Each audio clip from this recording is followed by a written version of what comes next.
Cikgu itu untuk buka gerai hari sukan nanti. Serius lah, habis kita nak jual apa? Kalau kita jual air dengan makanan nak tak? Tak boleh lah. Lagipun mesti ramai lagi yang nak jual air. Sebab kerja tu panas, apa kata kita jual aiskrim? Menarik juga idea tu. Kalau kita jual aiskrim, kita perlu kita kena ada troli aiskrim untuk letak aiskrim kita. Tapi kita kan tak ada bajet. Apa kata kita buat troli aiskrim tu guna barang tu pakai? Tapi kita nak guna barang apa? Hai, saya Ryan dari kumpulan Recyclat. Hari ini saya akan menerangkan komponen-komponen yang ada di troli aiskrim yang mudah dibawa ke mana-mana. Terdapat pelbagai penyataan masalah yang ada.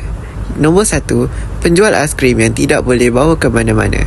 Yang kedua, jualan aiskrim kon yang kurang. Yang ketiga, penjual yang menjual aiskrim yang kurang stok penjualan.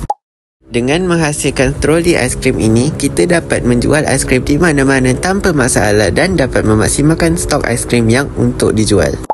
Ciri-ciri troli aiskrim ini adalah mempunyai bentuk yang comel dan akan menarik minat pelanggan, terutamanya kanak-kanak.